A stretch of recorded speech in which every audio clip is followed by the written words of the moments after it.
Hello there, and welcome back to the sleepy ocean. Tonight, we are going to drift away from the secure harbors of the known world and venture into the grey, mist-shrouded expanse, where the line between history and hallucination blurs. We are setting a course for the realm of ghost ships, vessels that sail without crews, guided by the wind and the currents into the annals of maritime legend. To understand the phenomenon of the ghost ship, one must first appreciate the sheer, terrifying vastness of the ocean in the age of sail. Before radar, before GPS, and before satellite communication, a ship that slipped over the horizon was effectively entering a void. The ocean covers 70% of the planet, a blue desert of shifting topography where a wooden hull is nothing more than a speck of dust floating on a heavy, breathing entity. In this isolation, the human mind is prone to seeing things, shapes in the fog, lights in the storm, and ships that sail against the wind. The ghost ship is the ultimate expression of maritime anxiety, a vessel that has been claimed by the sea, but refuses to sink, drifting forever in a purgatory of salt and silence, manned by crews of vapor or skeletons, eternally trying to make port in a world that has moved on without them. The most famous of all spectral vessels, the Flying Dutchman, is not merely a story, but a meteorological phenomenon, personified, rooted in the treacherous waters off the Cape of Good Hope. The legend tells of Captain Hendrik van der Decken, a Dutchman who, in the 17th century, swore a blasphemous oath that he would round the Cape even if it took him until doomsday. The Cape, known then as the Cape of Storms, is a place where the warm Agulhas current crashes into the cold Benguela current, creating rogue waves and unpredictable gales that can shred canvas in seconds. Van der Decken's defiance of these elements, his refusal to seek shelter, doomed him. He was cursed to sail forever, never making land.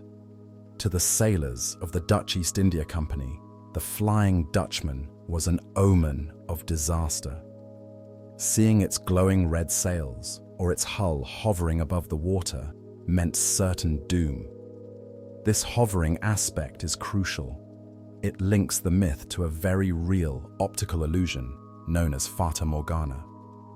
In the cold air over the Southern Ocean, layers of different temperatures can bend light, causing a ship on the horizon to appear elongated, inverted, or floating in the sky. To a superstitious sailor exhausted by months at sea, this distorted image of a distant ship looked exactly like a ghost vessel flying above the waves, a terrifying confirmation that Van der Decken was still out there, trying to beat the wind. The atmospheric condition known as St. Elmo's fire often accompanied sightings of ghost ships, adding a supernatural glow to the rigging that terrified the crew. This phenomenon is a coronal discharge of plasma, occurring when there is a strong electrical field in the atmosphere, typically during a thunderstorm. The pointed ends of a ship's masts and yardarms act as lightning rods, accumulating electrical charge. When the charge becomes strong enough, it ionizes the air molecules, causing them to glow with a ghostly blue or violet light. Imagine standing on the heaving deck of a wooden ship in the pitch black of a storm, the wind howling through the ropes, and suddenly seeing the tips of the masts ignite with a silent, flickering fire that does not burn. To the ancient mariner, this was the manifestation of a spirit or a portent of the ghost ship approaching. The Flying Dutchman was often described as being lit by this corpuscent fire, its skeleton crew working the spectral ropes under the cold, blue illumination of the storm's electricity, a visual anchor for the fear that the ship was powered by the energies of the underworld. The Mary Celeste remains the definitive archetypal ghost ship of the real world, a mystery that was never about ghosts, but about the eerie silence of abandonment. Found drifting in the Atlantic in 1872, the ship was perfectly seaworthy. The sails were set, the cargo of industrial alcohol was intact, and there was food on the table. But the crew was gone. The lifeboat was missing, and a frayed rope trailed in the water. The mystery lies in the lack of violence. There was no blood, no sign of piracy, no fire. It was as if the 10 people on board had simply evaporated. The most compelling theory involves the cold vapor explosion. The cargo of alcohol may have leaked fumes in the heat of the Azores. A small explosion or a fear of one might have caused the captain to order everyone into the lifeboat to trail behind the ship until the danger passed. If the rope snapped in a sudden squall, the Mary Celeste would have sailed away, empty and faster than the heavy lifeboat could row. The ghost ship here is a vessel that outran its own crew, leaving them to drown in its wake, while it continued its voyage alone, a hollow shell drifting towards Gibraltar, guided only by the physics of its own sail plan. The Carroll A. Deering, a 5-masted schooner found run aground on Diamond Shoals off North Carolina in 1921, presents a ghost ship mystery intertwined with the chaotic aftermath of World War I and the menace of the Prohibition era. The ship was found with all sails set, driving hard onto the treacherous sands that have claimed thousands of vessels in the graveyard of the Atlantic. When rescuers boarded, they found a scene of deliberate evacuation but eerie stillness. The galley stove had food prepared for the next meal. The steering equipment was damaged, but the charts and navigation tools were gone. The crew had vanished. The Deering had passed the Cape Lookout lightship days earlier, and a man on deck, who did not look like the captain, had shouted that they had lost their anchors. The mystery involves mutiny, rum running, and possibly Bolshevik sabotage, but the image that remains is the great schooner sitting, broken on the shoals, its massive sails luffing in the wind, a giant wooden carcass waiting for a crew that would never return to eat the meal warming on the stove. The Baichimo is the ghost ship of the Arctic, a vessel that survived the crushing embrace of the ice for nearly 4 decades without a crew. This 300-ton cargo steamer, belonging to the Hudson's Bay Company, became trapped in the pack ice off the coast of Alaska in 1931. The crew, fearing the ship would be crushed like a tin can, abandoned it and trekked to safety over the frozen sea. They expected the Baichimo to sink when the ice broke up. Instead, it floated free. For the next 38 years, the Baichimo was sighted by Inuit hunters, explorers, and pilots, drifting aimlessly through the Beaufort Sea. It became a legend, the ghost ship of the Arctic. People boarded it occasionally, salvaging furs and equipment, but every time a salvage tug tried to capture it, the ice would close in or a storm would blow it away. It was last seen in 1969, stuck in the ice, a rusted, white-encrusted phantom that had become part of the polar landscape, sailing a slow, frozen circle at the top of the world, crewed only by the wind and the polar bears that occasionally walked its decks. The visual phenomenon of the green flash, occurring at the precise moment of sunset, has often been associated with the release of souls from a sinking ship, adding a chromatic layer to the ghost ship lore. As the sun dips below the horizon, the atmosphere acts as a prism, separating the sunlight into different colors. The red and orange wavelengths bend less and disappear first. The blue and violet wavelengths are scattered by the atmosphere. For a split second, the green wavelength is the only one visible, creating a brilliant emerald spark on the horizon. Sailors believed that seeing this flash meant that a soul had returned from the deep, or that a ghost ship was signaling. It is a rare, atmospheric blink, a moment where the physics of light refraction meets the metaphysics of death at sea, marking the boundary between the day of the living and the night of the ghosts. The Sargasso Sea, a vast rotating gyre in the North Atlantic, bounded only by currents, is the legendary graveyard of lost ships, a place where the seaweed grabs the keel and never lets go. The sargassum weed floats in thick, golden mats on the surface, held up by tiny, gas-filled berries. In the days of sail, the fear was that a ship could become becalmed in this weed-choked, stagnant water. The wind would die, and the ship would sit motionless for weeks, slowly being overgrown by the algae. The legend speaks of a port of missing ships in the center of the Sargasso, a rotting flotilla of Spanish galleons, steamers, and whalers, all locked together by the weed, with the skeletons of their crews still at their posts. While the density of the weed is exaggerated, the calm of the Horse latitudes is real. Ships did sit there for weeks, drinking their water supplies down to the dregs, drifting in a golden meadow of seaweed that stretched to the horizon, a slow, hot, silent prison in the middle of the ocean. The Octavius is a legend of the Northwest Passage that tells of a ship frozen in time, quite literally. The story goes that in 1775, the whaler Herald found a schooner drifting among the icebergs off Greenland. When the crew boarded the Octavius, they found the captain sitting at his desk, pen in hand, frozen solid. The ink in the inkwell was ice. In the cabin, a woman was wrapped in a blanket, frozen to death, and a sailor sat with a tinderbox, waiting for a spark that never came. The logbook revealed that the ship had tried to find the Northwest Passage from the Pacific side in 1762. They had become trapped in the ice and frozen to death 13 years earlier. The ship had then drifted, entrained in the ice, slowly navigating the impossible passage on its own, emerging into the Atlantic as a mausoleum of ice, carrying its perfectly preserved crew on a voyage they completed only after they had died. The psychological condition, known as calenture, affected sailors in the tropics and contributed to the seeing of phantom ships and landscapes. Calenture is a delirium caused by heat stroke and dehydration.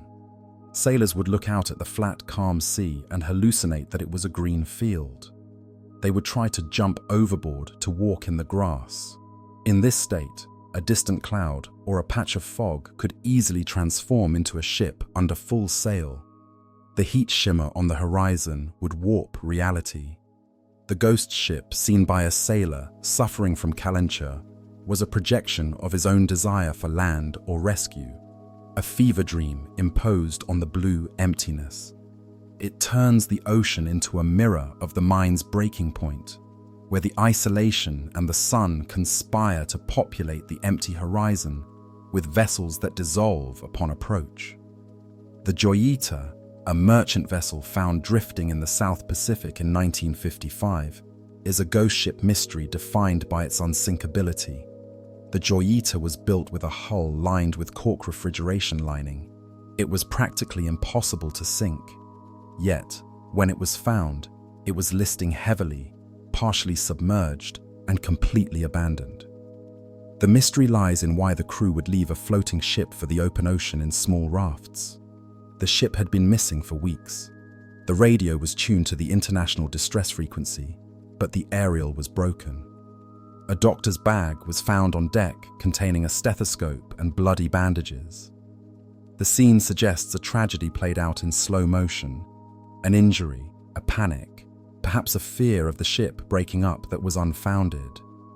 The Joyita drifted for hundreds of miles, a derelict cork bobber that refused to go down, carrying the secrets of its missing 25 passengers into the silence of the Pacific doldrums. The acoustic phenomenon of the voice of the sea, or microbaroms, adds an auditory layer to the ghost ship experience. These are low-frequency sound waves generated by the interaction of wind and waves in distant storms. They travel thousands of miles through the atmosphere. While humans cannot consciously hear them, some research suggests they can cause a sense of unease or anxiety at high intensities. This infrasound might explain the feeling of dread often reported before a ghost ship sighting or a storm. The ocean is constantly singing a low, vibrating note of power. A sailor standing on the deck of a becalmed ship might feel this vibration in his chest, a subsonic warning of a storm that is still over the horizon, interpreting the physical sensation as the presence of a supernatural force or the approach of a cursed vessel. The Orang Medan is a ghost ship legend that involves a terrifying distress call and a ship full of corpses with frozen faces. According to the story, in the 1940s, ships in the Strait of Malacca received a Morse code message. All officers, including captain, are dead, lying in chart room and bridge. Possibly whole crew dead. This was followed by a final jumble of dots and dashes, and then, I die. When rescuers boarded the Orang Medan, they found the crew scattered on the decks, their faces twisted in expressions of horror, eyes wide open, pointing at the sun. The ship's dog was dead, mid-snarl. There were no visible injuries. Before the ship could be towed, a fire broke out in the hold, and the Orang Medan exploded and sank.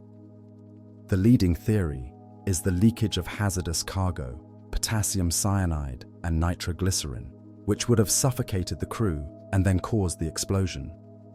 The ghost here is a cloud of invisible gas, a chemical phantom that killed the men where they stood, freezing them in their final moment of realization. The concept of the Fiddler's Green is the maritime afterlife, the anti-ghost ship destination. It is a mythical land where the grass is always green, the fiddle never stops playing, and the rum never runs out. It is where sailors go if they don't die at sea. Ghost ships, by contrast, are the purgatory for those who died before their time, or with unpaid debts. The crews of ghost ships are denied Fiddler's Green. They are trapped in the grey, between the green land and the black deep. This folklore creates a spiritual geography of the ocean. The ghost ship is a mobile prison cell, a chunk of hell floating on the water, forever barred from the peaceful rest of the shore, sailing a course that never intersects with the land of the dead. The Kaz II, dubbed the Ghost Yacht, found drifting off the Great Barrier Reef in 2007, is a modern example of how quickly the sea can claim a crew. The catamaran was found with its engine running, a laptop turned on, and a table set for dinner. The sails were shredded. The 3 men on board were gone. The inquest suggests a series of unfortunate, mundane events. One man fell overboard trying to free a fishing line. The others jumped in to save. Him and the boat, with its sails up and engine running, simply sailed away faster than they could swim. It highlights the unforgiving physics of sailing. A boat is a machine designed to move. If you let go of it for a second in the open water, it leaves you. The Kaz II became a ghost ship the moment the last hand slipped off the gunwale, transforming from a pleasure craft into a tomb of absence in the blink of an eye. The phenomenon of bioluminescent plankton, specifically dinoflagellates, creates the milky seas or burning water that often surrounds legendary ghost ships. When a ship moves through a bloom of these organisms, the wake glows with a bright neon blue light. In extreme cases, the entire ocean surface can glow white for miles, a phenomenon visible from space. To a sailor on a wooden ship, looking down into a sea that looks like molten silver or glowing milk was terrifying. It disoriented the sense of horizon. A ship sailing through this would look like it was floating in the clouds or burning with cold fire. The Flying Dutchman was often said to sail in a sea of fire. This is a biological light show, billions of microscopic organisms flashing in protest at the disturbance of the hull, illuminating the path of the doomed vessel with a cold, chemical light. The Koberbenhaven, a 5-masted Danish bark that vanished in 1928, was one of the last great sail training ships, disappearing with 60 cadets on board. It left Buenos Aires bound for Australia, and simply ceased to exist. There was no distress call. In the years following, there were sightings of a phantom 5-masted ship in the South Atlantic, specifically near Tristan da Cunha. One sighting described the ship as having broken masts and drifting helplessly. The Copenhagen represents the end of an era. It was a steel giant of the age of sail, vanishing into the modern era of radio and steam. Its disappearance is a silence that swallowed the future of the Danish merchant marine. The ghost of the Copenhagen is the ghost of the age of sail itself, a beautiful, obsolete machine drifting into the fog of history, taking its young crew with it.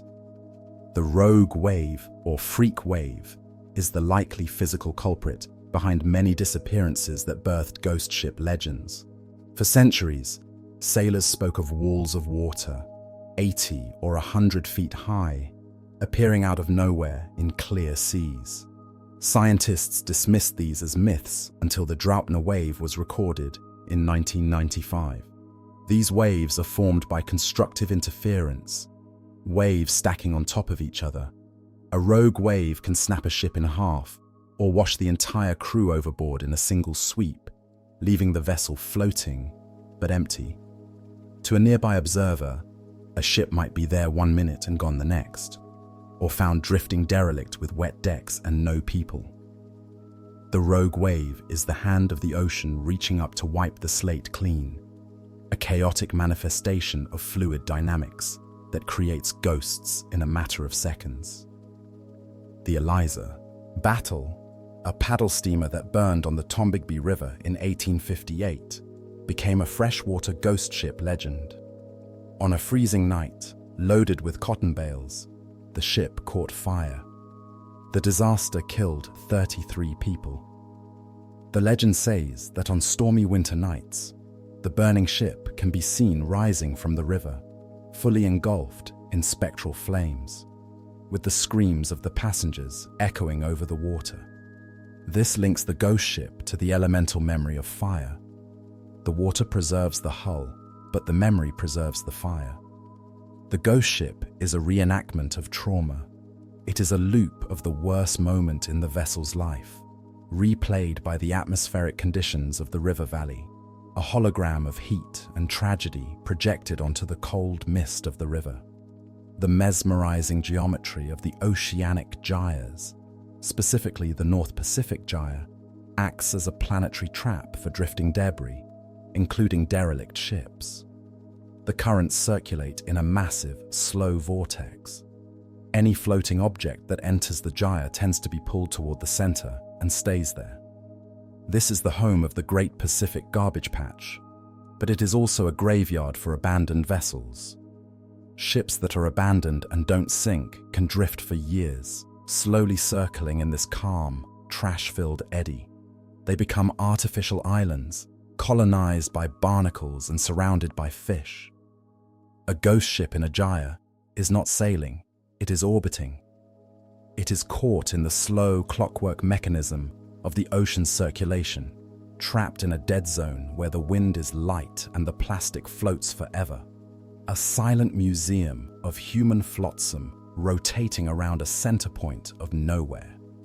The psychological impact of the 1,000-yard stare found in survivors rescued from ghost ships or lifeboats speaks to the trauma of the empty horizon. Sailors who have spent weeks drifting alone often retreat into a catatonic state. They stop responding to external stimuli. When a rescuer boards a drifting vessel and finds a survivor sitting quietly, looking at nothing, it enhances the eerie atmosphere. The survivor is physically present but mentally gone, having traveled to a place where the human mind cannot sustain itself. The ghost ship is not just a physical vessel, it is a mental state. It is the vessel of madness that carries the survivor away from reality, leaving only a shell behind to be found by the living, a body occupying a space that has been claimed by the silence of the deep. The tragic voyage of Donald Crowhurst aboard the Teignmouth Electron offers a haunting, modern interpretation of the ghost ship, where the vessel becomes a floating repository, of a mind unraveling in isolation. Crowhurst was a competitor in the Sunday Times Golden Globe race of 1968, a non-stop, single-handed, round-the-world yacht race. Overwhelmed by the failings of his trimaran and the pressure of financial ruin, he began to falsify his position reports. He drifted in the Atlantic, radioing that he was speeding through the Southern Ocean. When his boat was found adrift in the calm, Sargasso-like waters of the mid-Atlantic, it was immaculate. There was no storm damage. The meals were prepared. But Crowhurst was gone, taking his chronometer with him. He left behind logbooks filled with thousands of words of philosophy, physics, and descent into madness, culminating in the realization that he had trapped himself in a lie he could not survive. The Teignmouth Electron was found sailing itself, a ghost ship created not by the sea's violence, but by the crushing weight of solitude and the human inability to face failure, drifting as a silent monument to a man who sailed off the edge of his own sanity. The freshwater seas of the Great Lakes have their own spectral fleet, most notably the SS Bannockburn, known as the Flying Dutchman of the Superior. In 1902, this steel-hulled freighter departed Port Arthur, Ontario, carrying a cargo of wheat. It was a calm, grey November day. The ship was sighted by another captain, ploughing through the chop. Then, a light snow squall blew in. Not a storm, just a veil of white flakes. When the squall cleared moments later, the Bannockburn was gone. It had vanished entirely. There was no wreckage, no distress call, no bodies. The lake simply swallowed it whole.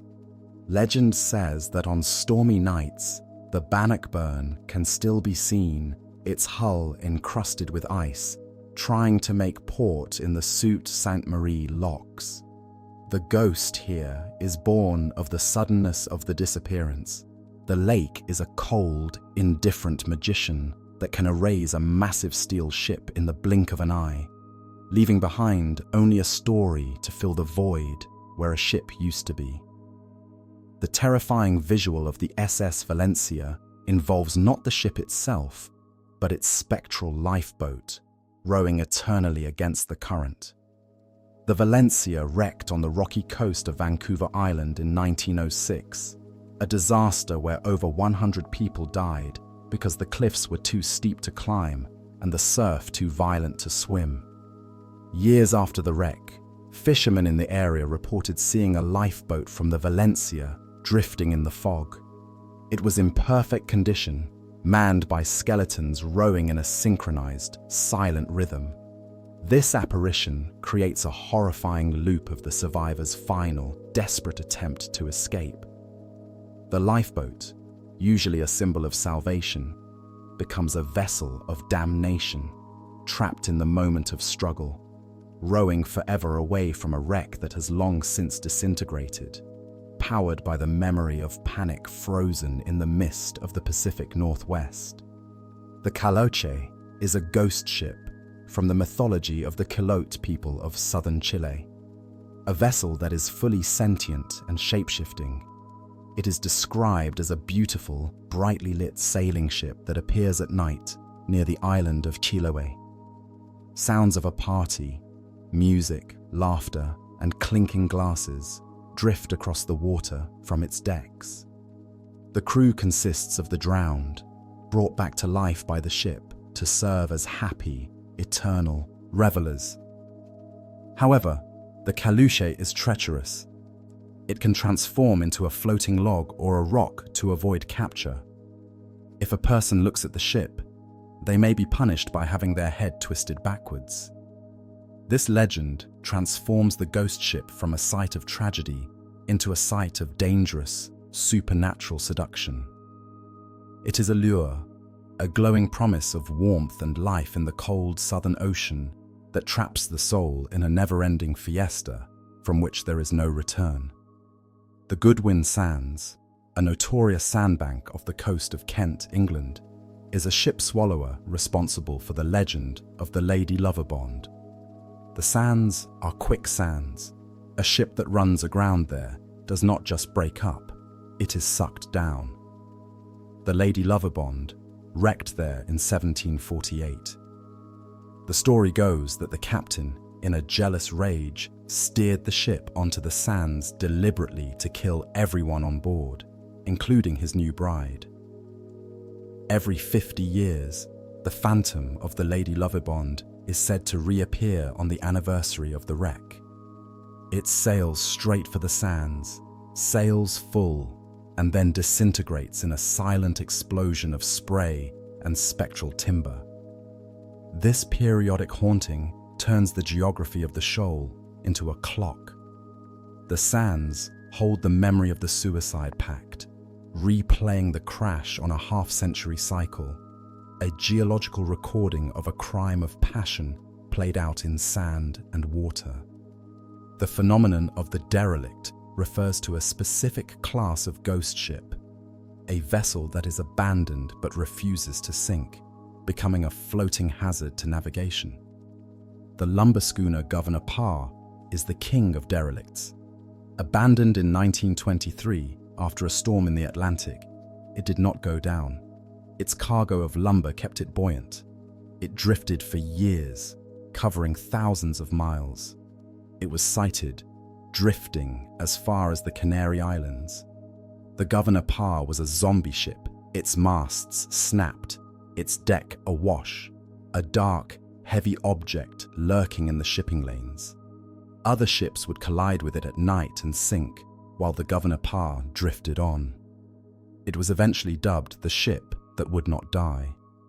It represents the physical resilience of the wooden ship, a man-made object that outlasts its purpose and becomes a rogue element of the ocean, a massive splinter floating in the eye of the Atlantic. The Resolven, found drifting off Newfoundland in 1884, is a ghost ship defined by the mystery of the warm lamp. When sailors from a British gunboat boarded the drifting brig, they found the galley fire lit and the lamps burning. There was no sign of a struggle, but the crew was gone. A substantial amount of gold coin was found in the captain's cabin, ruling out piracy. The ship had simply hit an iceberg, perhaps lightly, and the crew panicked and took to the boats, which were never seen again. The Resolven stayed afloat. The burning lamp serves as a potent symbol of the suddenness of the abandonment. One moment, a sailor was trimming the wick. The next, the ship was empty. The flame continued to consume the oil, indifferent to the absence of the hands that lit it. A small, warm light, testifying to a life that vanished into the cold. The Jianseng represents the modern iteration of the ghost ship mystery, involving industrial rust and anonymity. Found drifting in the Gulf of Carpentaria, Australia, in 2006, this 80-meter tanker had no name painted on its hull, no registration documents, and no identifying numbers. It was a dark ship. The tow rope was broken, suggesting it had snapped while being towed to a scrapyard, but no one claimed it. No owner came forward. The ship was completely stripped inside, a hollow steel shell. It was a ghost of the global shipping economy, a piece of industrial waste that slipped the leash. It drifted in the vast, empty waters of northern Australia, a silent, rusting hulk that belonged to no nation, a symbol of the disposable nature of the massive vessels that carry the world's commerce. The psychological impact of the foghorn on a sailor's mind contributes to the atmosphere in which ghost ships are seen. The foghorn produces a low-frequency, mournful blast that vibrates in the chest. In a dense fog, sound is distorted. It is difficult to tell where it is coming from. A sailor on watch, blinded by the white mist, and subjected to the rhythmic, moaning blast of his own ship's horn or a distant lightship, enters a state of sensory deprivation and auditory hallucination. The brain tries to construct a visual source for the sound. A patch of darker fog becomes a hull. A white cap becomes a sail. The ghost ship is often birthed from this acoustic confusion, a visual spectre conjured to explain the mournful cry that seems to be coming from everywhere and nowhere at once. The High Aim 6, a Taiwanese fishing boat found drifting off Australia in 2003, brings the ghost ship phenomenon into the realm of modern crime and mutiny. The ship was found with its engine running, fuel in the tanks, and a hold full of rotting tuna. The crew was missing. There were no signs of a struggle initially, but a forensic investigation suggested a mutiny where the captain and engineer were killed and the crew fled. The ship drifted for thousands of miles. The rotting fish created a stench of death that hung over the vessel. The ghost here is the phantom of a violent struggle that left no survivors on board, only a ship traversing the ocean on autopilot, carrying a cargo of decay that served as the only testament to the failed voyage. The Zebrina, a barge found drifting off France in 1917, is a ghost ship mystery intertwined with the silent threat of the U-boat war. The Zebrina was found aground with her sails set and her cargo of coal intact. The crew was missing. The logbook was the only thing gone. The leading theory is that a German U-boat surfaced, captured the crew to interrogate them or take them prisoner, and then, before they could sink the Zebrina, the U-boat was spotted by an Allied patrol and forced to dive instantly, taking the Zebrina's crew down with them to drown inside the submarine. The Zebrina was left floating, a collateral ghost. The ship survived the war, but the men were pulled into the abyss by the machinery of conflict, leaving their vessel as a bewildered survivor on the shore. The young Teaser is a ghost ship of the War of 1812, famous for its fiery reappearance in Mahone Bay, Nova Scotia.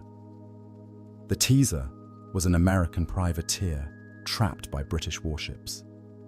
The captain, seeing no escape, threw a torch into the powder magazine, blowing the ship to atoms and killing almost everyone on board. Since that night, residents of the bay report seeing a fire ship, a glowing, burning vessel that sails into the bay and then explodes in a flash of light before vanishing. This is a reenactment haunting.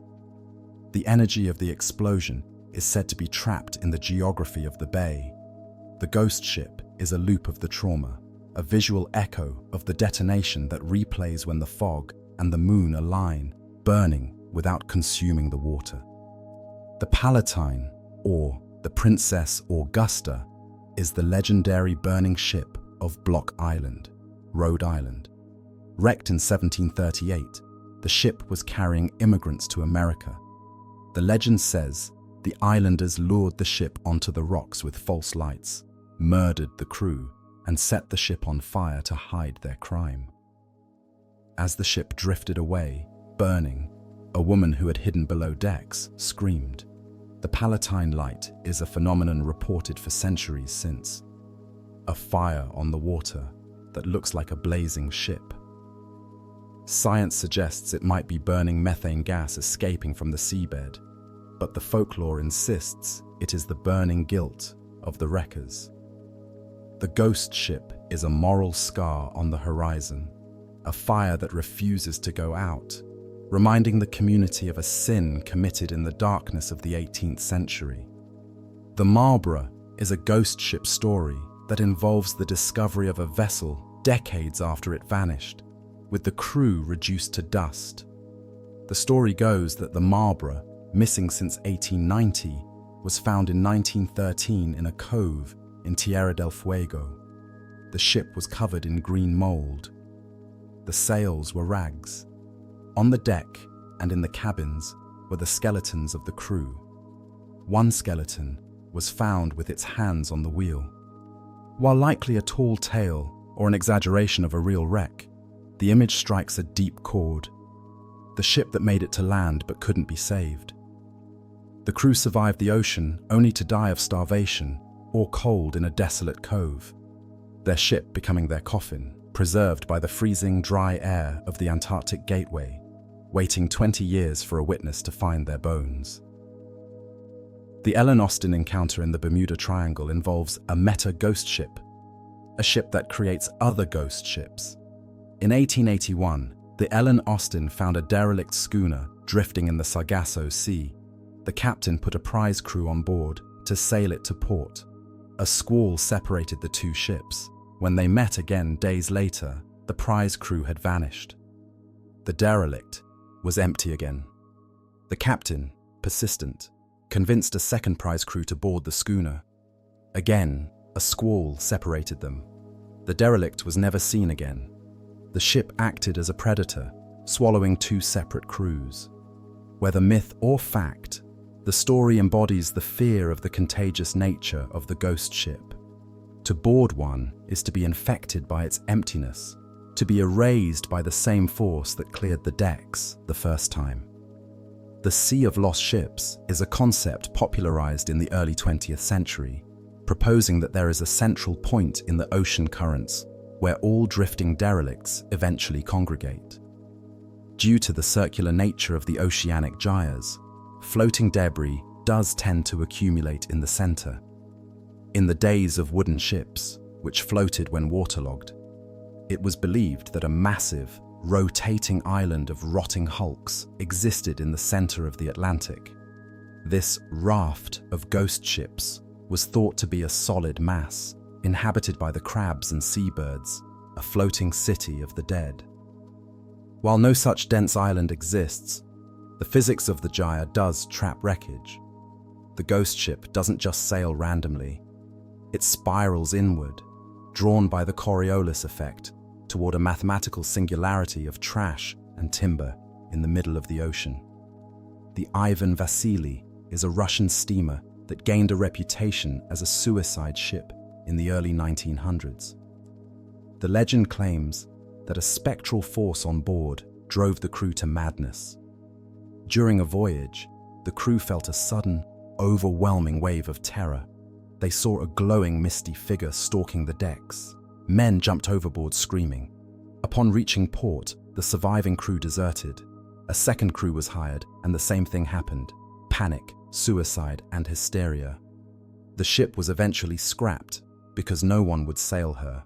This story shifts the ghost ship narrative from external observation to internal, psychological horror. The ship itself was a vessel of fear, a container where the pressure of the unseen caused the human mind to snap, turning the deck into a platform for self-destruction. The Daring is a schooner found in 1813 that exemplifies the perfectly preserved mystery. Found drifting in the Atlantic, the Daring had no damage. The table was set for dinner. The food was fresh. A pipe was found on the deck with the tobacco still warm. This detail, the warm pipe, is the terrifying flourish. It implies that the disappearance happened mere moments before the rescuers arrived. It compresses the timeline of the mystery into a heartbeat. The crew didn't leave days ago, they left now. Where did they go? The proximity of the event makes the silence of the ship louder. The ghost ship is a room someone just walked out of, leaving the door open and the air still vibrating with their presence. The mechanism of scuttling is the sailor's final weapon against the ghost ship, a deliberate attempt to kill a vessel so it doesn't become a phantom. When a ship is abandoned but still floats, it is a menace. It can collide with other ships.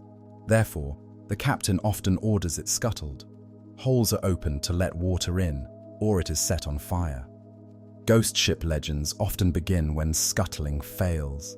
The Governor Parr was abandoned, but the lumber cargo wouldn't let it sink. The Baichimo was abandoned to the ice, but the ice wouldn't crush it. The ghost ship is a survivor of an attempted execution. It is a thing that was supposed to die but refused, defying the laws of buoyancy and the intentions of its creators to continue its existence as a rogue object. The sensory experience of boarding a ghost ship is dominated by the sound of working timber and the smell of stagnation. A ship is designed to be alive with human activity, pumps running, sails flapping, footsteps. On a ghost ship, the only sounds are the creaking of the wood as the hull flexes in the swell, the ship working against the sea. The rudder, usually unlocked, bangs back and forth with a rhythmic, dull thud. The air below decks is stale, smelling of bilge water, rotting cargo, and mildew. It is the smell of a tomb. The intruder is acutely aware of the violation of the space. The ship feels dormant, not dead. The silence is heavy, pressing against the ears, amplified by the vast, indifferent noise of the wind outside. The phenomenon of the vile vortices, popularized by Ivan T. Sanderson, attempts to map the locations where ghost ships and disappearances cluster. Sanderson identified 12 points on the globe, including the Bermuda Triangle and the Devil's Sea, Dragon's Triangle, off Japan, where magnetic anomalies and current collisions supposedly create natural traps. These vortices are equidistant from each other. While scientifically dubious, the theory speaks to the human need to organize the chaos of the ghost ship phenomenon. We want to believe there are bad spots on the map, specific coordinates where the laws of reality are thin. The ghost ship is not random. It is a victim of a planetary geometry caught in a dodecahedron of danger that marks the spots where the ocean is hungry. The Jenny is a schooner that serves as the southern counterpart to the Octavius. Found in the Drake Passage in 1840, the Jenny had been frozen in an iceberg for 17 years. The cold had preserved the crew perfectly. The captain was found frozen mid-entry in the logbook. May 4th, 1823. No food for 71 days. I am the only one left alive. The ship was a time capsule of starvation. When the iceberg finally melted enough to release the ship, it drifted back into the shipping lanes. The Jenny brings the horror of the long wait to the ghost ship lore. It wasn't a sudden disappearance. It was a slow, cold endurance test that ended in failure, preserved in ice like a fly in amber, sailing out of the past to show the future exactly how the end came. The optical illusion of the superior mirage is the scientific explanation for ships seen floating in the sky, often interpreted as ghost vessels. This occurs when there is a temperature inversion, a layer of warm air sitting on top of cold air near the water surface. Light rays from a distant ship bend downwards as they pass through the warmer air, creating an image of the ship that appears higher than its true position. This image can be inverted, stretched, or stacked like a tower. A ship that is actually below the horizon can be loomed up into view. To a sailor, it looks like a vessel sailing in the clouds. The Flying Dutchman is likely a permanent resident of the Fata Morgana, a ship born of light bending in the cold southern air, a phantom that exists only in the eye of the observer, generated by the atmosphere's lens. The Belle Amica, found off the coast of Sardinia in 2006, is a ghost ship that turned out to be a tax evader. The classic schooner was found drifting with no crew and a half-eaten meal of Egyptian food on board. It had no registration. The mystery captivated the press. It turned out the owner had abandoned the ship to avoid paying luxury taxes. This mundane explanation highlights the modern evolution of the ghost ship. In the 21st century, ships aren't abandoned because of sea monsters or curses. They are abandoned because of bureaucracy and debt. The Belle Amica is a ghost of financial liability, a beautiful yacht cast adrift to escape the taxman, floating evidence of a crime that is purely administrative. The Devil's Sea, or Dragon's Triangle, off the coast of Japan, is a region infamous for the disappearance of government research vessels, specifically the Kaiomaru No. 5 in 1952. Investigating an underwater volcano, the ship vanished with all hands. No wreckage was found, only a patch of pumice. The theory is that the volcano erupted, releasing massive amounts of gas that turned the water into a frothy, low-density soup. The ship simply lost buoyancy and dropped like a stone. This aerated water hypothesis explains how a ship can vanish without a trace in seconds. The ghost ship here is one that falls through the ocean floor, swallowed by the chemistry of a volcanic event, leaving the surface empty and calm within moments. The crust of time on a long drifting derelict creates a biological reef that marks its age. A ship that drifts for years, like the Baichimo or the Governor Parr, accumulates a massive load of barnacles, mussels, and seaweed.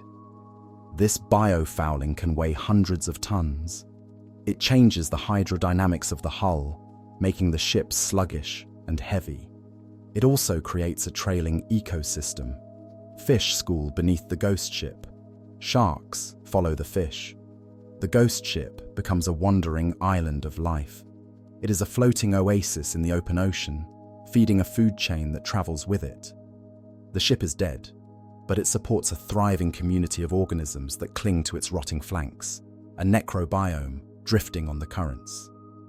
The Mary Celeste of the Pacific, the MV Joyita, was found with her radio tuned to 2182 kHz, the International Marine distress frequency.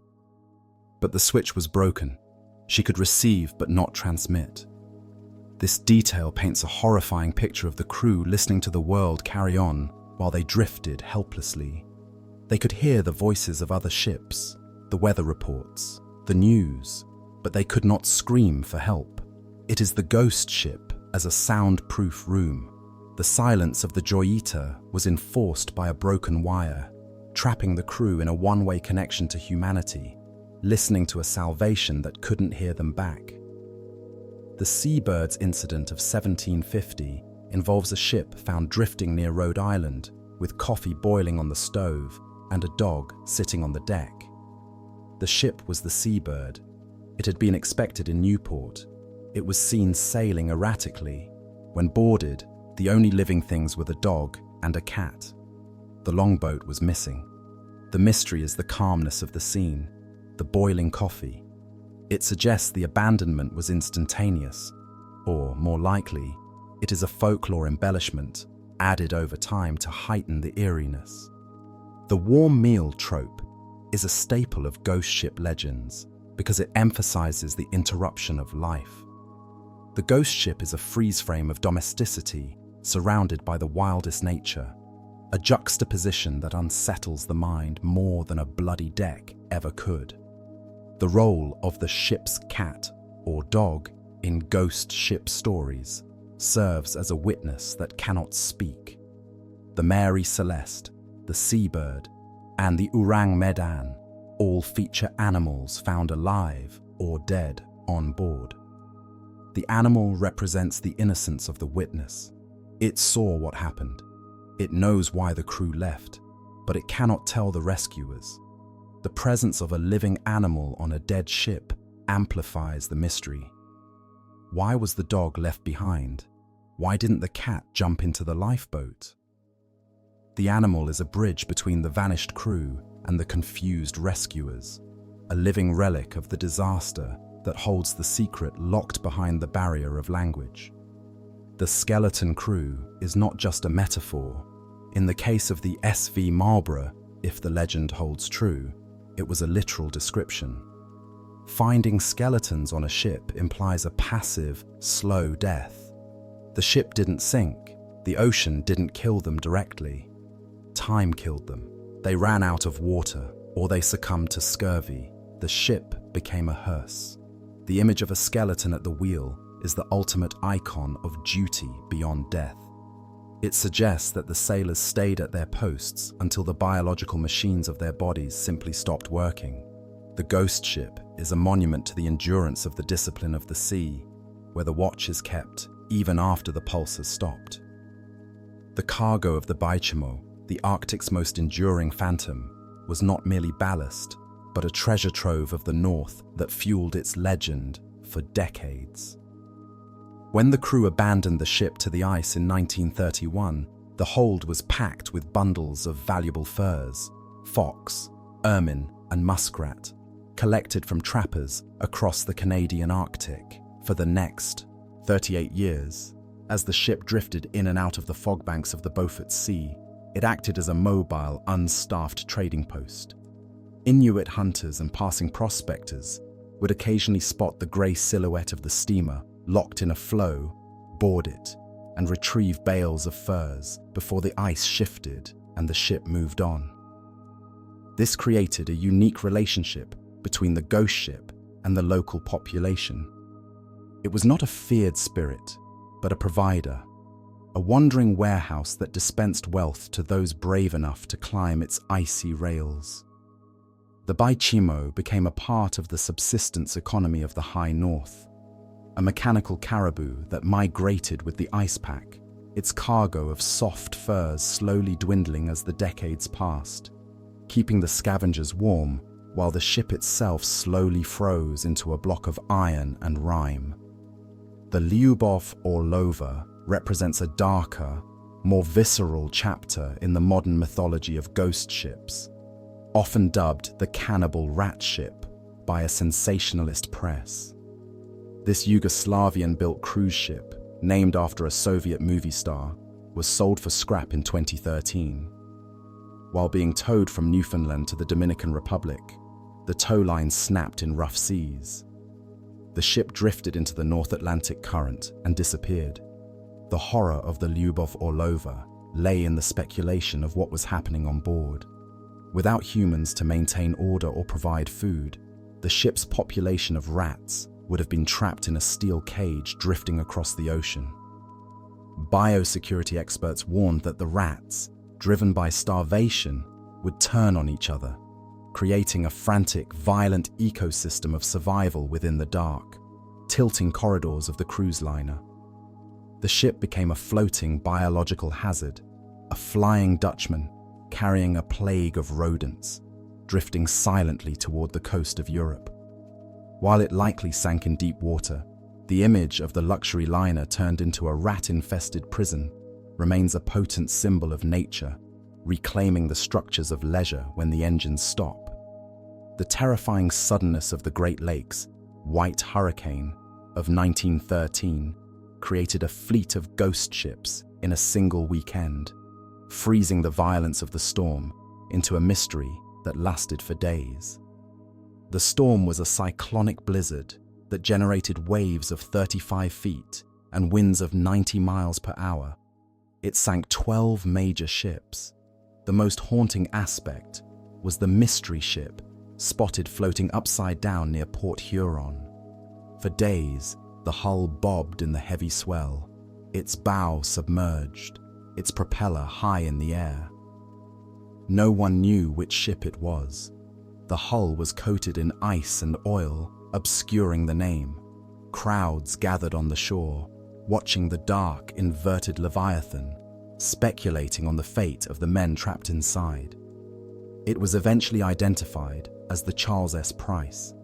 The ship had been flipped entirely over by the force of the waves, trapping the air inside like a diving bell. The ghost ship here is a capsized tomb, a steel hull that refused to sink immediately, forcing the living to watch the slow death of a vessel that had been turned upside down by the sheer fury of the freshwater sea. The acoustic signature of a derelict ship is a mournful composition of groans and whistles that can be heard for miles, adding a sensory layer to the visual fear. Without a crew to secure the rigging or batten down the hatches, the ship becomes a giant wind instrument. Loose halyards slap against the hollow aluminum or wooden masts with a rhythmic sharp crack that sounds like a whip or a gunshot.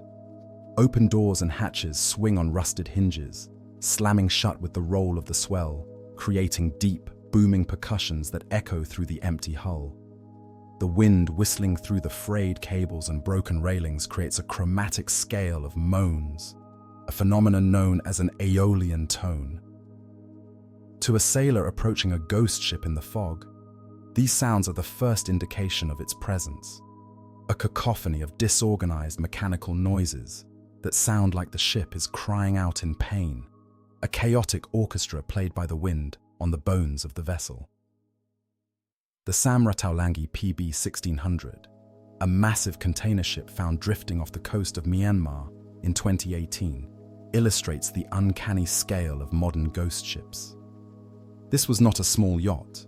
It was a 177-meter-long steel giant, a ghost skyscraper appearing out of the mist. Fishermen spotted the massive vessel running aground on a sandbar. When the authorities boarded, they found the ship completely empty. There were no lights, no crew, and no cargo. It was a rusted, hollow shell. The investigation revealed it was being towed to a ship-breaking yard in Bangladesh when the cables snapped in bad weather. The tugboat crew abandoned the tow to save themselves. The Samrataulangi drifted alone, a massive, distinct object on the radar that refused to communicate. The sight of such a huge industrial structure, designed to carry thousands of tons of global commerce, sitting silent and empty on a tropical beach, is a jarring reminder of the disposability of the massive machines that power our economy, cast aside and left to wander when they become too difficult to control.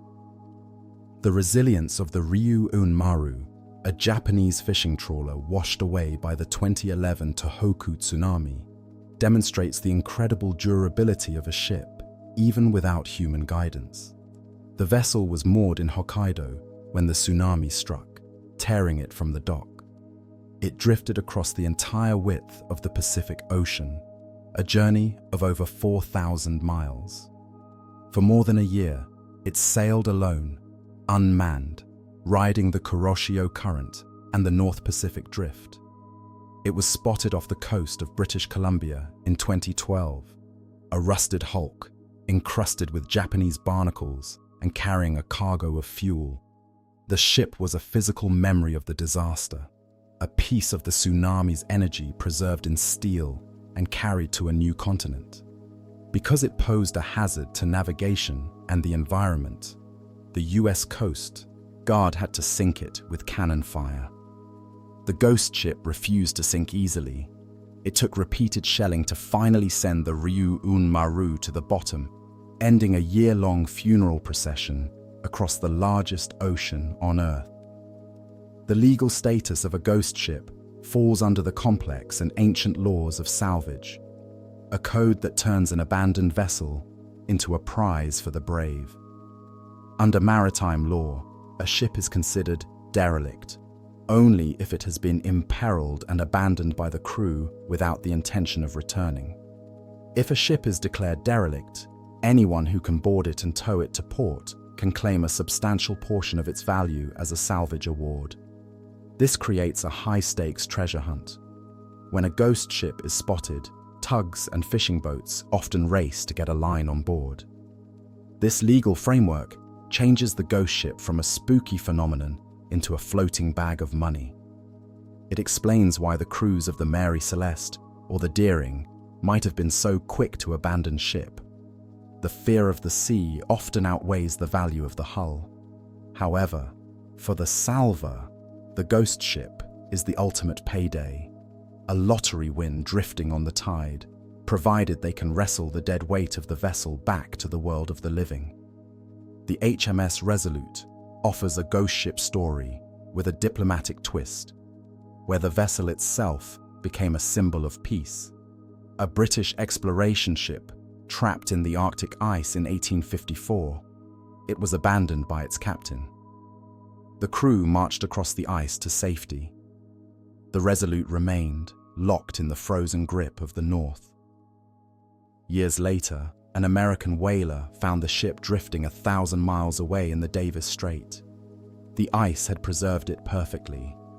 The Americans salvaged the ship, refitted it, and the US Congress voted to return it to Queen Victoria as a gesture of goodwill. The ghost ship was scrubbed, painted, and sailed back to England. Decades later, when the ship was broken up, Queen Victoria ordered a desk to be made from its timbers. This desk, the Resolute desk, sits in the Oval Office of the White House. The President of the United States signs laws on the bones of a ghost ship that survived the Arctic winter alone. A piece of timber, that holds the memory of the ice and the silence of the abandoned deck. The phenomenon of highway hypnosis, or calentia, transferred to the modern bridge, explains why ghost ships are often not seen until it is too late. Modern seafarers, staring at radar screens and the endless horizon for hours, can enter a trance-like state. The brain stops processing visual stimuli effectively. A drifting derelict, which usually has no lights and does not show up well on radar, especially if it is wooden or fiberglass, can blend perfectly into the grey background of the sea. It becomes a hole in the visual field. Collisions with ghost ships are surprisingly common. A yacht sailing at night might strike a semi-submerged container or a derelict hull with a terrifying sudden impact. The ghost ship is a stealth hazard, an object that exists outside the network of transponders and lights that keep modern shipping safe, a dark matter obstacle in the shipping lanes. The SS Valencia's spectral lifeboat, number 5, was found in a sea cave on Vancouver Island in 1933, 27 years after the ship wrecked. The discovery was shocking because the boat was in eerily good condition, protected from the elements by the cave. It was found floating quietly in the dark. The mystery is how it got there. The currents around the wreck site are violent and treacherous. For a lifeboat to drift into a cave and remain there for nearly 3 decades without being smashed to pieces suggests a strange, gentle path through the chaos. The boat became a shrine, a preserved relic of the disaster hidden in the earth, waiting for a generation to pass before revealing itself. It is a ghost ship in miniature, a small vessel that found a final secret harbor where the ocean could not reach it to finish the destruction. The scientific explanation for the glowing water, often reported around ghost ships, involves the agitation of bioluminescent dinoflagellates by the ship's wake. However, a drifting ghost ship moves differently than a sailing ship.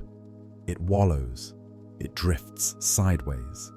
This movement creates a different turbulence pattern. The glow around a ghost ship might appear as a sluggish, pulsing aura rather than a crisp wake. In the doldrums, where the water is stagnant and rich in plankton, the bioluminescence can be intense. A dark hull drifting silently through a sea of milk looks supernatural. The light is cold, chemical, and responsive to movement. It frames the ghost ship in a halo of living light, highlighting its abandonment by putting a spotlight on the erratic, uncontrolled nature of its drift. The high aim. 6 incident reveals the forensic potential of a ghost ship to solve its own mystery. When the Taiwanese fishing boat was found drifting off Australia, the initial assessment was baffling. No crew, no damage. However, a forensic examination of the ship's interior told the story. There was no blood, but the call logs on the satellite phone and the state of the engine room suggested a mutiny. The crew had killed the captain and the engineer, the only 2 who could navigate and run the engine, and then realized they were stranded. They fled the ship on a makeshift raft, likely perishing in the ocean. The ship drifted on, carrying the evidence of the crime in its very emptiness. The ghost ship acts as a crime scene preserved in amber, holding the clues in the position of the switches, the entries in the log, and the silence of the cabins. The concept of the zone of silence, or Mapimi Silent Zone in Mexico, is often linked to ghost ship lore in the Pacific, serving as a terrestrial Bermuda Triangle. Located in the Chihuahuan Desert, this area is allegedly a magnet for meteorites and causes radio silence. While it is a desert, it was once the Sea of Tethys. Fossils of marine life are abundant. The folklore connects the magnetic anomalies of this ancient seabed to the navigational errors that send ships off course in the nearby oceans.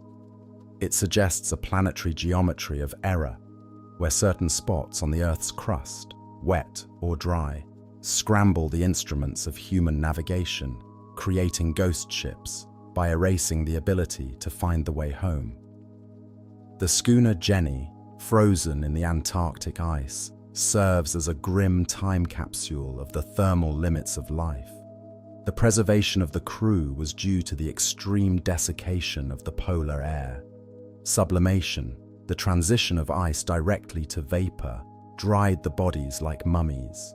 The captain, frozen at his desk, became a statue of command. The ghost ship in the ice is a museum of the moment of death. It allows us to see exactly what the crew was doing when the cold finally won. The Jenny did not rot, it simply stopped. It is a suspended animation, a tableau of 19th century maritime life, frozen in a block of crystal, drifting out of the mist to show the future, the face of the past. The phenomenon of phantom radar echoes adds a technological layer to the ghost ship mystery. Radar works by bouncing radio waves off objects. However, atmospheric conditions like temperature inversions or heavy rain can create ducts that trap radar waves or reflect them off waves and clouds. This can create solid-looking targets on a radar screen where no ship exists. A bridge crew might track a ghost ship on radar for hours, matching its speed and course, only to look out the window and see empty ocean. This electronic haunting is terrifying in the modern age, where we trust instruments over our eyes.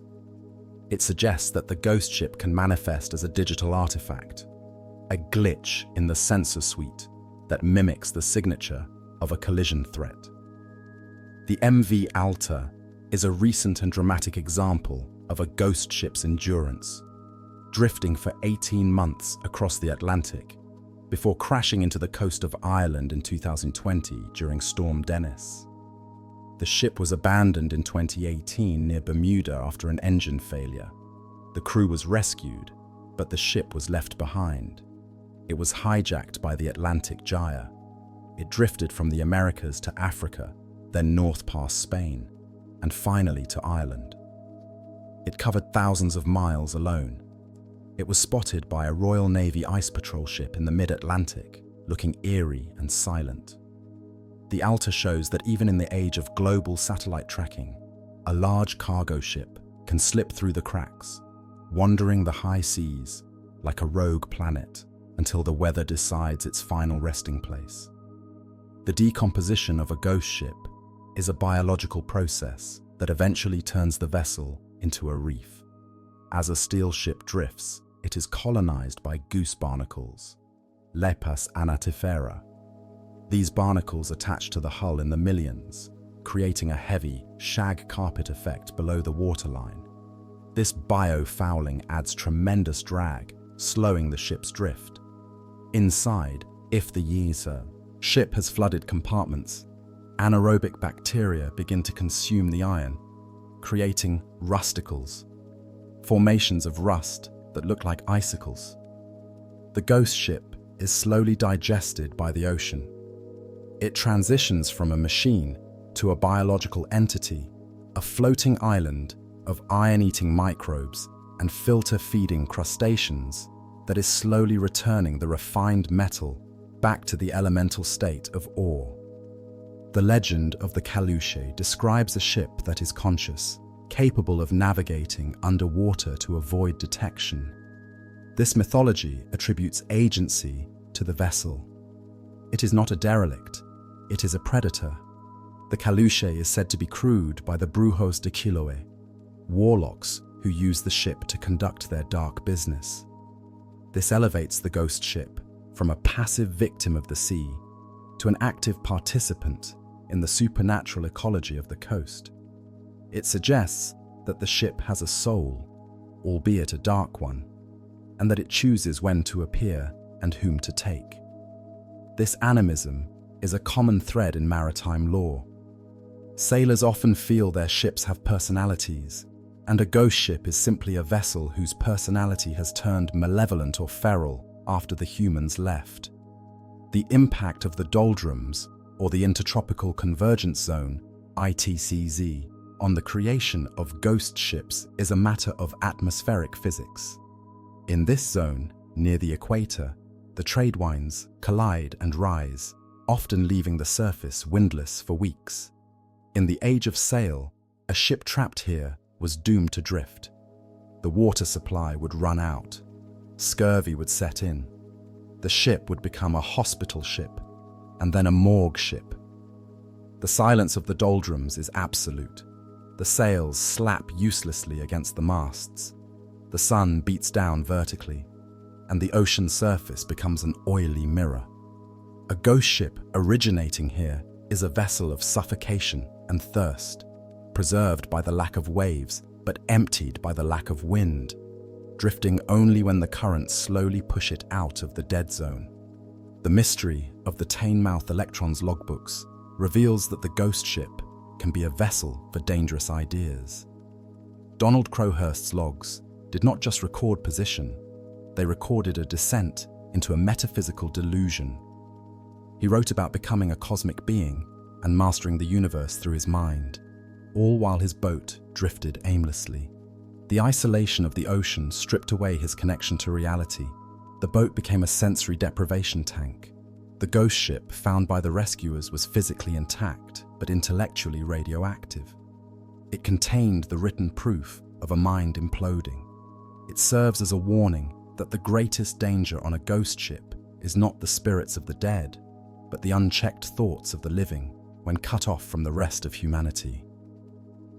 The Sea of Japan ghost ships phenomenon is a grim, modern reality involving dozens of wooden boats washing up on the coast of Japan every year, often containing the bodies of North Korean fishermen. These boats are primitive, lacking GPS or reliable engines. They drift from the Korean peninsula, driven by the desperate need to meet fishing quotas. They run out of fuel or suffer engine failure in the harsh winter seas.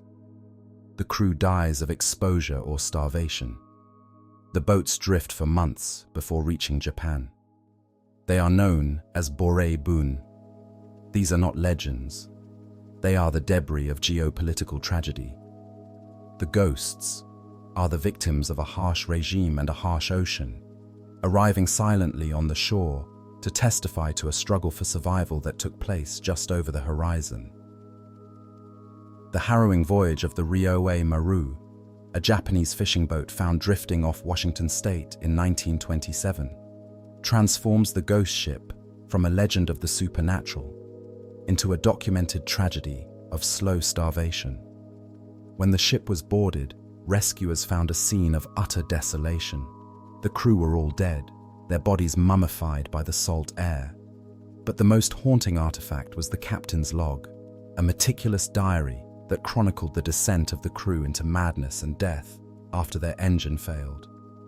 The entries described the men catching birds to eat, the onset of beriberi, and the desperate hope of seeing another ship. The final entry was a heartbreaking farewell to his family. The Ryoei Maru was not empty. It was filled with the written voice of its suffering. The ship had drifted for nearly a year across the Pacific, a wooden capsule carrying the timeline of its own demise, arriving on the American coast as a silent messenger of the cruelty of the open ocean, where help can be just over the horizon, but forever out of reach. The lumber schooner, 21 Friends, earned the reputation of a killer ship, not through malice, but through sheer, stubborn buoyancy. Abandoned off the coast of North Carolina in 1885 after a collision, the ship did not sink.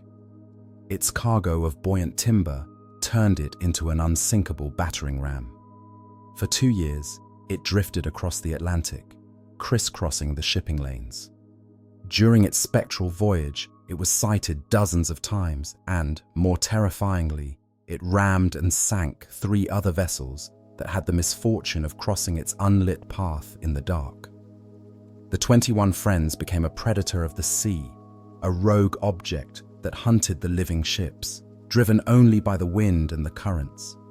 It was eventually tracked by the US Navy like a fugitive, a wooden hazard that proved a dead ship is far more dangerous than a sunken one. The drift of the schooner W.L. White provided hydrographers with one of the most accurate, albeit unintentional, maps of the North Atlantic currents ever recorded. Abandoned during the Great Blizzard of 1888, the ship drifted for 10 months and 10 days. During this time, it was sighted by 45 different ships.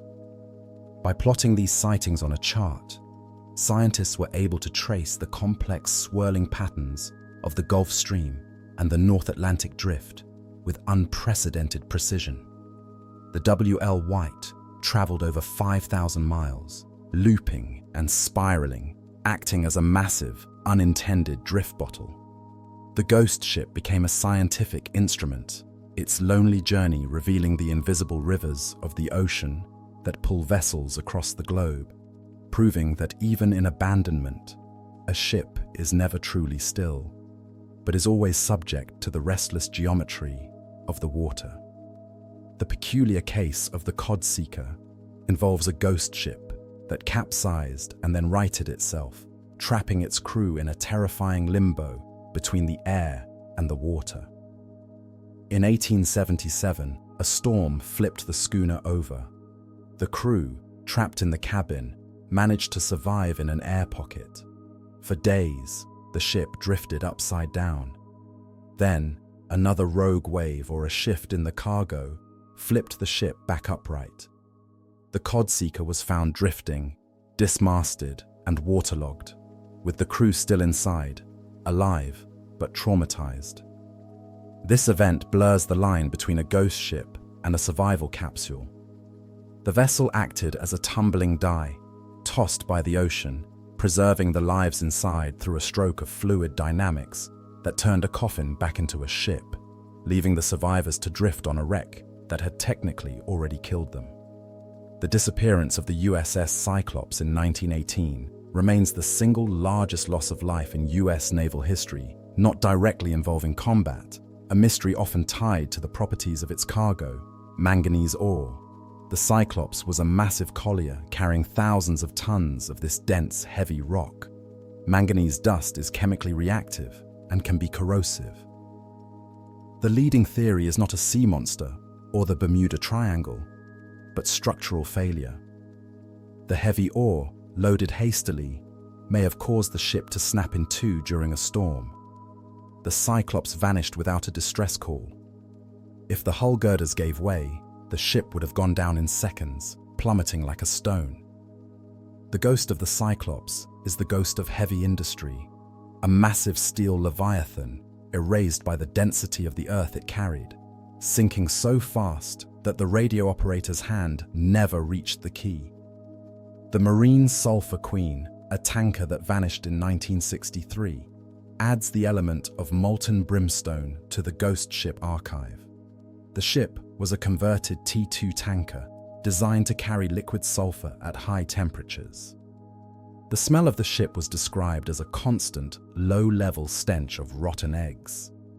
When it disappeared off the coast of Florida, it left no wreckage except for a few life jackets and a patch of yellow fog.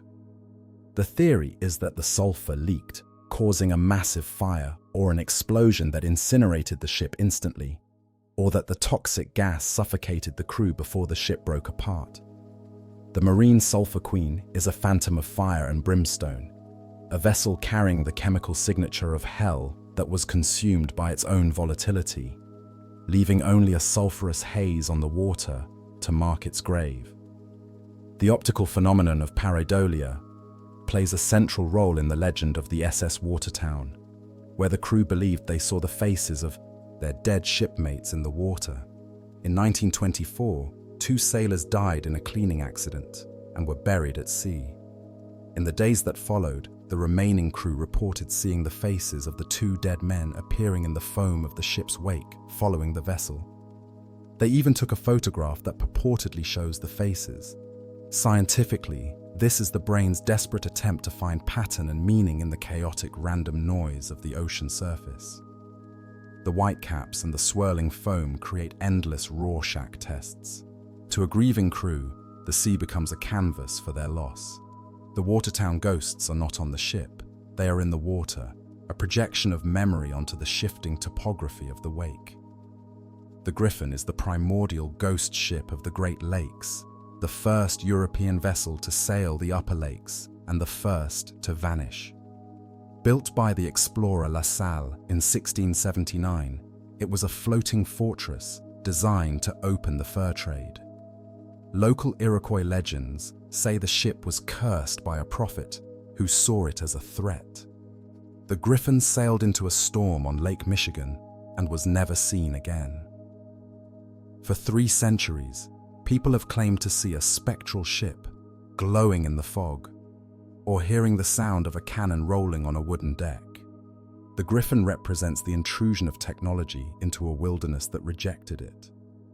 It is the Flying Dutchman of the lakes, a symbol of the hubris of exploration swallowed by the freshwater deep, drifting forever in the cold, preserving the moment of first contact between the sail and the forest.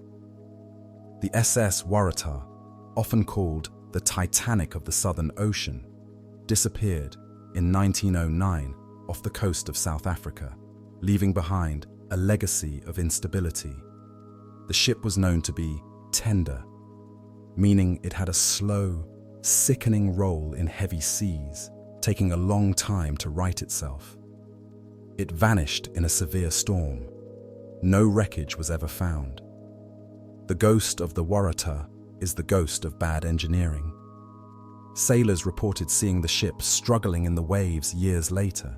The theory is that a rogue wave off the wild coast flipped the top-heavy ship over instantly, trapping the air and the debris inside, sending it to the bottom in one piece. It sails on in legend as a ship that was fighting gravity from the moment it was launched, a vessel doomed by its own center of gravity. The Great Eastern, the massive iron steamship designed by Isambard Kingdom Brunel, carried a literal ghost in its hull, or so the legend says. During its construction, a riveter and his apprentice supposedly vanished. Years later, crews reported a rhythmic hammering sound coming from deep within the double hull, a ghostly tapping that drove men to distraction. When the ship was finally broken up for scrap, workmen reportedly found the skeletons of the 2 men sealed inside a compartment. While likely apocryphal, the story speaks to the fear of the machine. The Great Eastern was so huge, so complex, that it could swallow its creators. The ghost ship here is a monster that consumed the human element, integrating the flesh of the worker into the iron of the hull, creating a heartbeat of metal and bone. The Alkimos is a merchant ship that wrecked off the coast of Western Australia in 1963 and refused to leave, becoming a stationary ghost ship that haunted the coastline for decades. The ship ran aground and defied all attempts at salvage. Every tugboat that tried to pull it off ended up damaged or sunk. The caretakers living on board reported hearing footsteps, screaming, and dogs barking in the empty galleys. The Alkimos slowly rusted away, turning orange and jagged, a metal skeleton sitting in the surf. It became a local landmark of bad luck, a magnet for swimmers and vandals who felt the oppressive atmosphere of the wreck. It is a ghost ship that didn't drift away but sat on the doorstep, a rotting monument to the stubbornness of steel against the grinding of the sand. The SS Iron Mountain provides a rare example of a riverboat ghost ship that vanished not into the water, but allegedly into the air. This Mississippi steamer was carrying a cargo of molasses and deckhands in 1872. It struck a snag and disappeared. The legend says that barges being towed by the ship were found cut loose, but the Iron Mountain was gone. Years later, a story circulated that the wreck was found in a cotton field miles away, having been carried there by a flood and then buried. While likely a tall tale, it creates the image of a ship sailing through the corn, a terrestrial ghost vessel stranded in the earth, blurring the boundary between the river and the land, where the mist of the morning fields hides the smokestacks of the lost steamer. The submarine UB-65 is perhaps the most notorious haunted vessel of World War I, a German U-boat plagued by accidents and apparitions. Before it even launched, a girder fell and killed a worker. During its service, a torpedo explosion killed the second officer. Crewmen reported seeing the ghost of the dead officer standing on the prow, arms folded, staring at the sea. The submarine eventually exploded mysteriously. A ghost ship that operates underwater adds a layer of claustrophobia to the legend. In the crushing dark of the deep, there is no escape from the Phantom. The UB-65 was a steel tube of pressurized fear, where the enemy was not just the depth charges outside, but the spectral guilt trapped inside the hull. The Amazon is the ship that would eventually be renamed the Mary Celeste, carrying a curse long before it was found drifting. Its first captain died just days after taking command. It collided with other ships in the English Channel. It ran aground in Nova Scotia. By the time it was refitted and renamed, it had a reputation for bad luck. This lineage suggests that the ghost was not a sudden event, but a slow accumulation of misfortune attached to the keel. The Mary Celeste was the culmination of a cursed life. The wood itself seemed rejected by the ocean. The ghost ship is a vessel with a bad horoscope, a compilation of maritime disasters that ended in the ultimate negation, a ship with no people. The collision between the RMS Queen Mary and the cruiser HMS Curacoa in 1942 created a wartime tragedy that haunts the liner to this day. The massive Queen Mary, steaming fast to avoid U-boats, sliced the smaller cruiser in half. Over 300 men died. The Queen Mary could not stop to rescue them. The rules of war forbade it. The screams of the drowning men as the liner sped away are said to still echo in the bow of the ship. This is a ghost ship created by the cold logic of survival. The Queen Mary is a vessel of guilt, a luxury liner conscripted into violence, carrying the acoustic memory of the men it ran down, the vibration of the impact forever shuddering through its steel plates. The Rouse Simmons, known as the Christmas tree ship, vanished in Lake Michigan in 1912, carrying a cargo of thousands of evergreen trees bound for Chicago. It was last seen coated in ice, its sails tattered, fighting a blizzard. For decades afterwards, Christmas trees would wash up on the shores of Wisconsin and Illinois, their needles still green.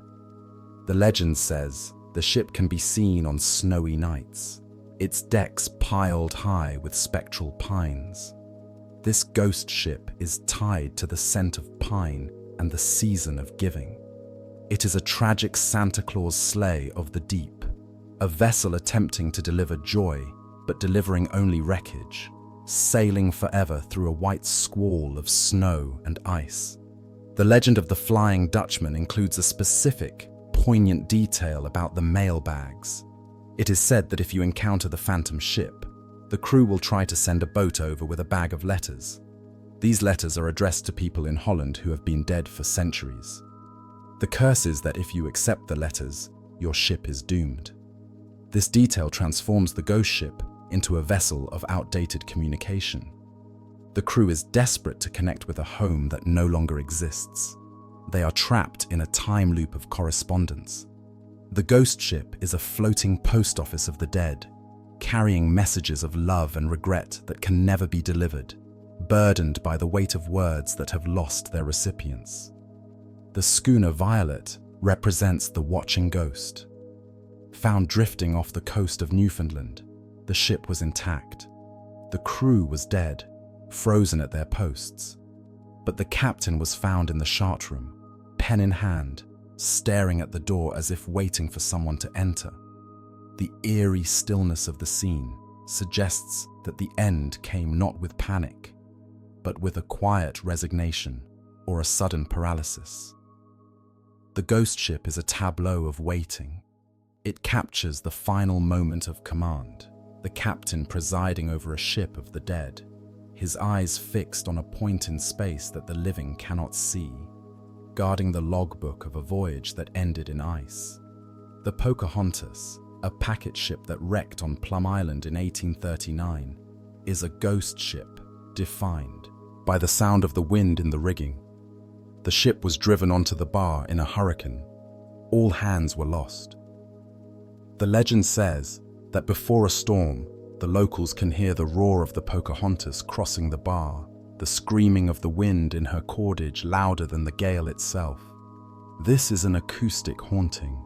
The geography of the sandbar acts as a recording device. The shape of the dunes and the water amplifies the wind in a specific way that mimics the death throes of the packet ship. The ghost ship is a trick of the wind, a sonic memory played by the storm on the instrument of the coast. The Thilawa is a modern ghost ship story involving ghost nets. This fishing vessel was abandoned, but its massive drift nets remained attached. As it drifted, it continued to fish. It caught sharks, turtles, and dolphins. These decaying animals attracted more predators, which also got caught.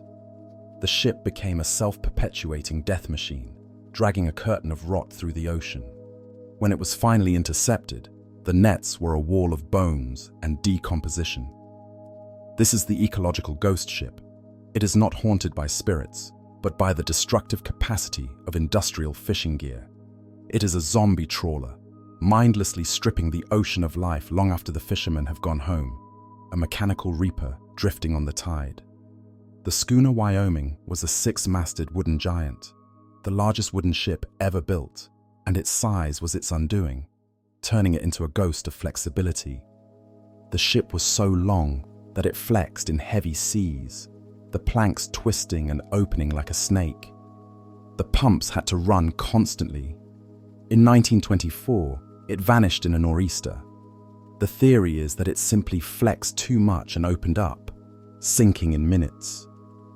The ghost of the Wyoming is the ghost of structural limitation. It groans in the night. It represents the failure of wood to conquer the scale of the sea. The ship was a living, breathing thing that worked itself to death, its spine snapping under the weight of its own ambition.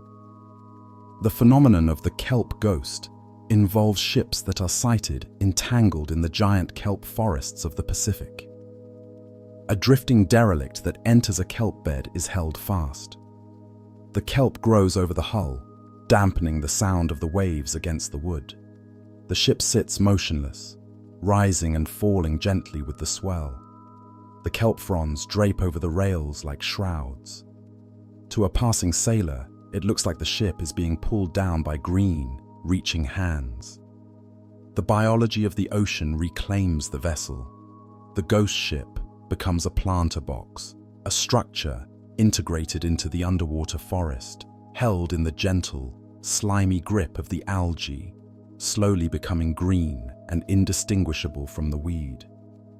The Carol A. Deering investigation involved a message in a bottle that turned out to be a hoax, adding a layer of false hope to the ghost ship mystery.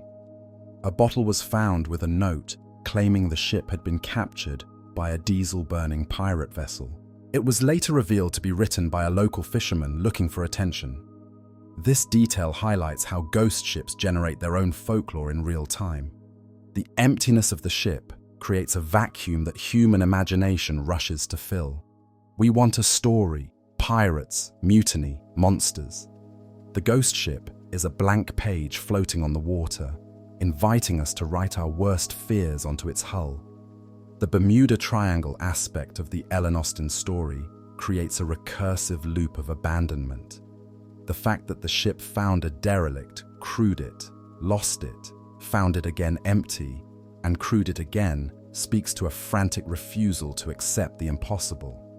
The captain was fighting the logic of the ghost ship. He tried to impose order on a phenomenon that consumed order. The ghost ship is a test of command. It challenges the authority of the living.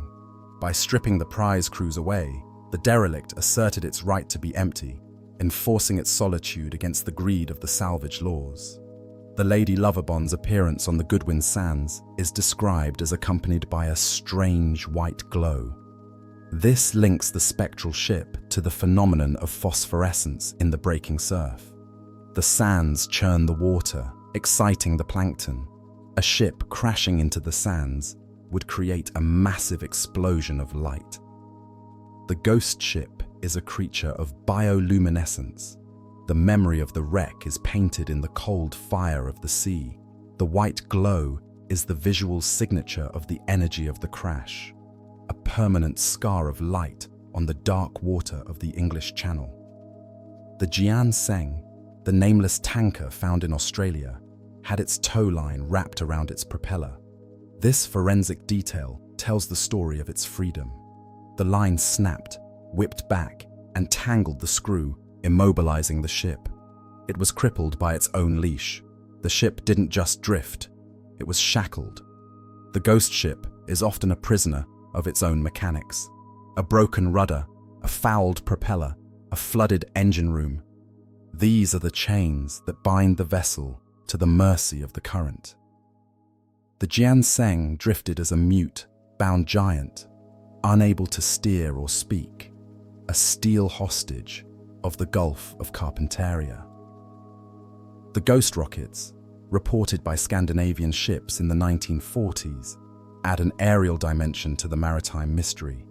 Ships would report seeing cigar-shaped objects crash into the sea and vanish without an explosion or wreckage. Were they meteors, secret weapons, or phantom vessels falling from the sky? These sightings created a paranoia on the bridge. The ocean was not just a surface hazard, it was a target zone. The ghost ship narrative expanded to include things that fell from above, objects that entered the ocean and became instant ghosts, leaving only a ripple to mark their passage. The Mary Celeste's final voyage was not the drift, but its deliberate wrecking by a later owner for insurance fraud. The ship couldn't escape its reputation. It was eventually sailed onto a reef in Haiti, but even then, it refused to sink immediately. It sat on the reef, rotting, a tourist attraction for a while. The ghost ship was hard to kill. The legend outlived the wood. The name Mary Celeste detached itself from the physical object and became a synonym for mystery. The true ghost ship is the name itself, sailing through history long after the planks have turned to dust. The Fanny Woolston drifted for 3 years and covered 9,000 miles, one of the longest recorded drifts of a derelict. It was sighted 44 times. Each sighting was a momentary intersection of the living and the dead. The ship became a familiar face to the North Atlantic Fleet. Captains would note its position and signal the authorities, but it would move before a tug could reach it. It was a Flying Dutchman made of verifiable timber. Its long survival proves the durability of 19th century shipbuilding. The ship was built to float, and it did so with a stubborn persistence that defied the storms, a wooden cork bobbing on the ocean, refusing to give up its buoyancy long after it had given up its purpose. The ice blink phenomenon in the polar regions can create the illusion of a ghost ship on the horizon. Ice blink is a white glare on the underside of low clouds, caused by the reflection of light from ice. A patch of open water in the ice field reflects darkness, water sky. A distant iceberg or a trapped ship can cast a reflection up into the clouds. A sailor might see a dark shape hovering in the white sky. This atmospheric mirror creates ghosts where there are none. The polar ghost ship is often a reflection of the ice itself, a mirage generated by the interplay of crystal and cloud, a phantom born of the stark white geometry of the frozen ocean. The harrowing mystery of the Sarah Jo provides one of the most unsettling conclusions to a ghost ship narrative, involving a drift that defied time and a grave that defied logic. In 1979, 5 men set out from Maui in a small whaler for a day of fishing. A storm struck, and they vanished. 10 years later, a marine biologist conducting a survey on the desolate, uninhabited atoll of Taongi in the Marshall Islands, over 2,000 miles away, found the fiberglass hull of the Sarah Jo buried in the sand. Beside the boat was a simple, shallow grave piled with coral stones. Protruding from the grave was a human jawbone. Forensic analysis identified the remains as one of the missing men. The other 4 were never found. The terrifying question remains: who buried him? The grave suggested a survivor who lived long enough to perform a funeral rite, or perhaps a stranger who found the boat and the body and then left without reporting it. A stack of paper sheets, perhaps a logbook or a Bible, was found buried with the body. but the pages had disintegrated into a solid block of pulp, sealing the final testimony of the Sarah Joe in a silent, unreadable brick of white fiber. The ghost fleet of Mallows Bay in the Potomac River is the largest shipwreck fleet in the Western Hemisphere, a physical graveyard where hundreds of wooden steamships from World War I were sent to die. Built in a frantic rush to bridge the Atlantic, these ships were obsolete before they were even launched.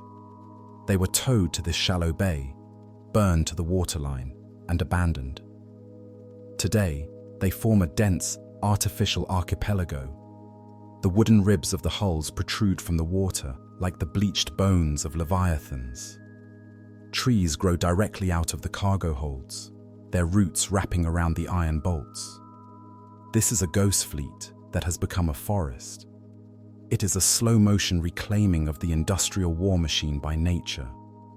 Canoeing through Mallows Bay is a journey through a canyon of rotting timber and blooming vegetation, where the ghosts are not spirits, but the physical remnants of a massive, failed logistical effort, transforming from ships of war into flower pots for the river. The recent identification of the SS Cotopaxi, the ship famous for disappearing in the Bermuda Triangle and reappearing in the film Close Encounters of the Third Kind, solved a century-old mystery with a mundane but tragic reality. For decades, the Cotopaxi was the poster child for supernatural disappearances. However, a hydrographic review revealed that the ship had sent distress signals that were received, but misunderstood at the time. The wreck was actually a known bear trap site off St. Augustine, Florida.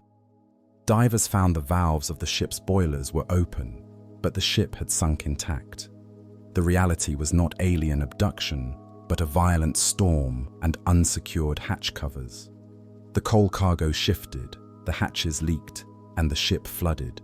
The ghost of the Cotopaxi was simply a misidentified pile of steel sitting in plain sight, its legend inflated by the silence of the records, proving that the most enduring ghosts are often just clerical errors waiting to be corrected. The haunting of the SS Kamloops in Lake Superior involves a spectral entity known as Grandpa, a perfectly preserved corpse that reportedly followed divers through the wreck. The Kamloops sank in 1927 off Isle Royale. The extreme cold and depth of Superior, which supposedly never gives up her dead, preserved the bodies of the crew in a state of adipocere or grave wax. When divers first explored the engine room in the 1970s, they found a body floating near the ceiling, its skin white and waxy, bobbing in the current generated by the divers' movement. It appeared to watch them, turning as they swam. This gruesome encounter emphasizes the unique chemical environment of the deep, cold lakes. The ghost ship is a cryonic chamber. The crew remains on duty, suspended in the 34-degree water, their physical forms persisting as eternal, silent guardians of the machinery that failed them. The phenomenon of singing sands or whistling sands on certain beaches can create an auditory illusion of a ghost ship running aground. When the wind blows over dunes of silica sand with a specific grain size and humidity, the sand can emit a low-frequency hum or a high-pitched shriek. To a sailor anchored offshore or walking the beach at night, this sound can mimic the groan of a ship's keel dragging across a shoal or the whistle of wind in the rigging of an invisible vessel. The geography itself mimics the death throes of a ship. This psychoacoustic effect turns the coastline into a haunted landscape, where the friction of the earth generates the soundtrack of a disaster that isn't happening, confusing the senses and populating the dark shore with phantom wrecks. The disappearance of the Poet, a massive grain carrier that vanished in 1980, highlights the terrifying speed with which a bulk carrier can be erased. The ship left Philadelphia for Egypt carrying 13,000 tons of corn. It sent no distress call. No wreckage was ever found. The theory is that the ship fell victim to a structural failure cascade. If a single hatch cover fails in a storm, the hold floods. The weight of the wet grain, which swells when wet, can burst the hull seams, or the ship could have hit a rogue wave and snapped in two. A ship the size of a skyscraper can sink in under 2 minutes. The Poet became a ghost ship because it left no trace to prove it ever died. It exists now only as a file in the insurance archives and a void in the memories of the families, a massive steel object subtracted from the surface of the Earth without a ripple of evidence. The frozen ship mythology of the HMS Terror and HMS Erebus from the doomed Franklin expedition involves ships that were ghosted by the ice itself. These vessels were equipped with steam engines and reinforced hulls, the pinnacle of Victorian technology. Yet they were held fast by the pack ice for years.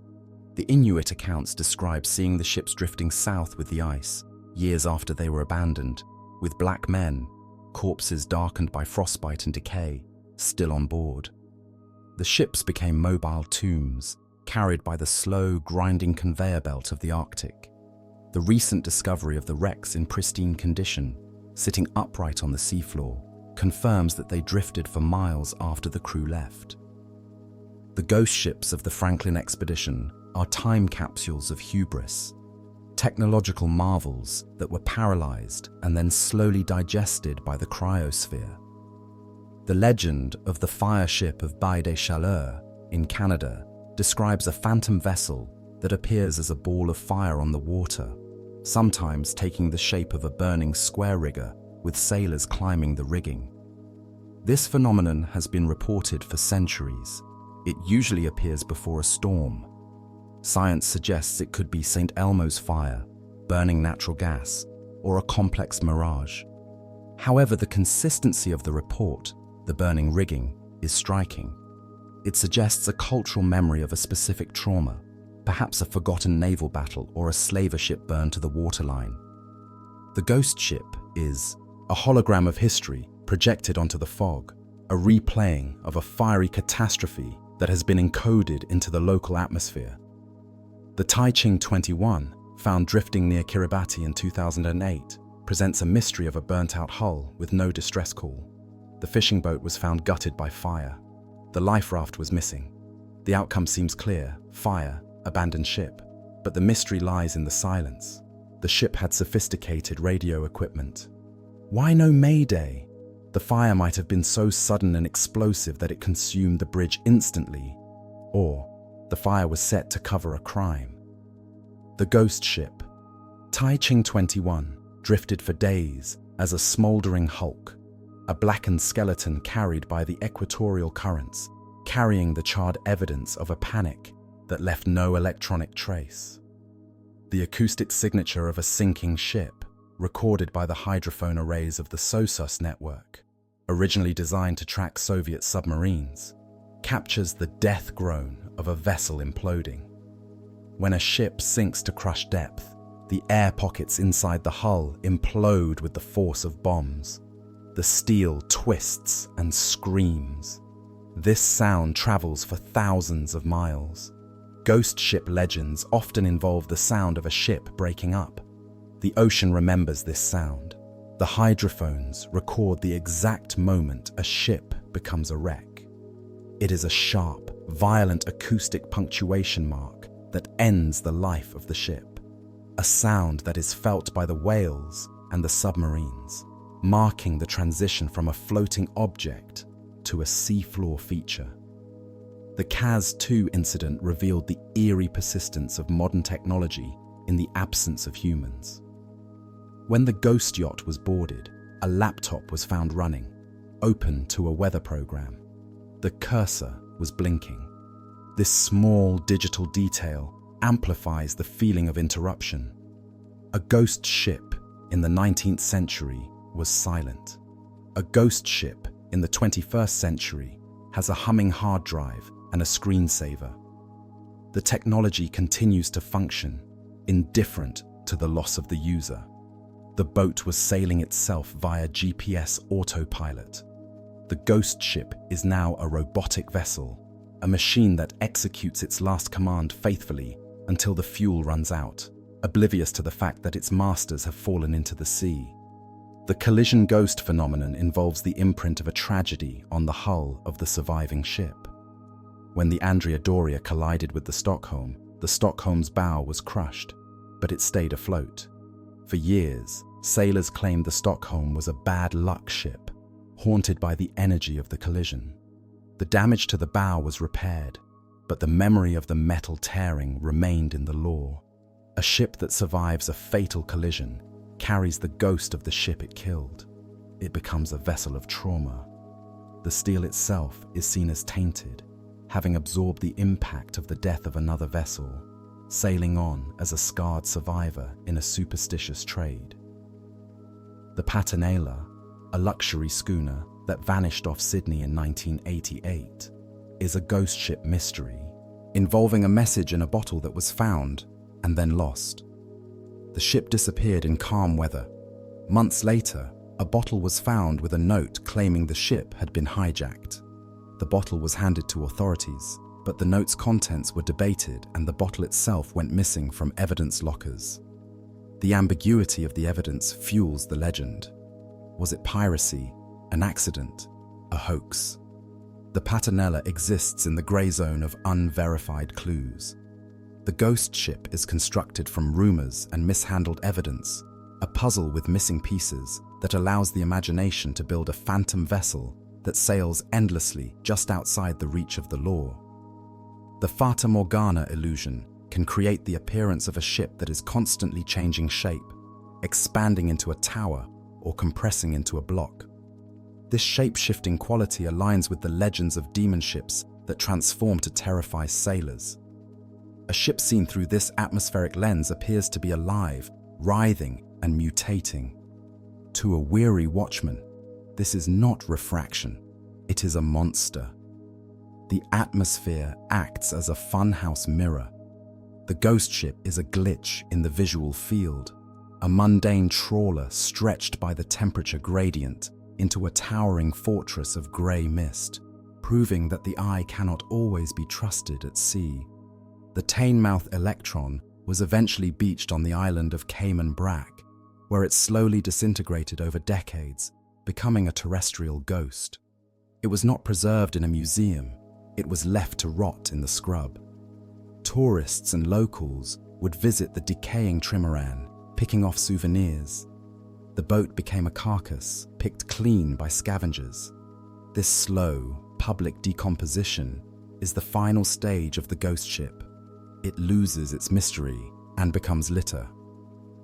Donald Crowhurst's vessel, once the container of a grand and tragic delusion, became a pile of fiberglass shards in the bushes. A sad, grounded end to a voyage that was never meant to be real. The coffin ship legends of the Irish famine refer to the overloaded, unseaworthy vessels that carried emigrants to America. Many of these ships were essentially ghosts before they left port, riddled with rot and disease. Ships like the Elizabeth and Sarah sailed with water that was green with algae and insufficient food. When these ships sank or arrived with half the passengers dead of typhus, they became legendary symbols of misery. The ghost ships of the famine are not single vessels. They are a fleet of suffering. They sail in the cultural memory of the diaspora, vessels of wood and pestilence that carried a nation across the ocean, leaving a trail of bodies in the wake that connects the old world to the new. The Ocean Wave, the small sailboat of the conceptual artist Bas Jan Ader, was found drifting half-submerged off the coast of Ireland in 1976. Ader had set out to cross the Atlantic as part of a performance art piece titled In Search of the Miraculous. He vanished. The boat was empty. The discovery of the empty boat became the final act of the performance, an unplanned masterpiece of absence. The ghost ship here is an art object. It represents the ultimate commitment to the concept of disappearance. The artist merged with the ocean, leaving the boat as a frame around a void. a drifting installation that poses the question of where the art ends and the tragedy begins. The bellboy hallucination occurs when the sound of a navigational buoy ringing in the swell is interpreted as the bell of a ghost ship. The irregular, mournful clang of a bellboy in the fog is the soundtrack of the coast. To a lost sailor, this sound is a siren call. Legend says that ghost ships ring their bells to warn the living or to lure them onto the rocks. The Flying Dutchman is often heard before it is seen. The acoustic environment of the fog transforms a safety device into a spectre. The bell, driven by the chaotic motion of the waves, rings with no human hand, a lonely, metallic voice that speaks for the invisible ships surrounding the harbour. The sheer scale of the Derbyshire, a massive ore-bulk oil carrier that vanished in Typhoon Orchid in 1980, redefined the possibilities of how a big ship dies. It was the largest British ship ever lost at sea. It vanished in seconds.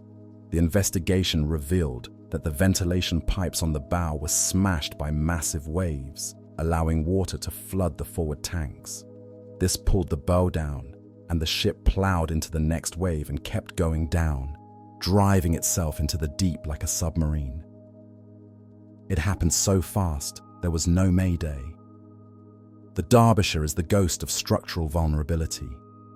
It proved that even the biggest steel giants are fragile if the sea finds a small opening. It is a ghost ship that was driven under by its own momentum, a dive from which it never surfaced. And finally, we come to the ocean itself as the keeper of these vessels. The salt water is a preservative and a solvent. It holds the timber of the Mary Celeste and the steel of the Cyclops in the same cold embrace. The ghost ship is not an anomaly. It is a persistent feature of the maritime world.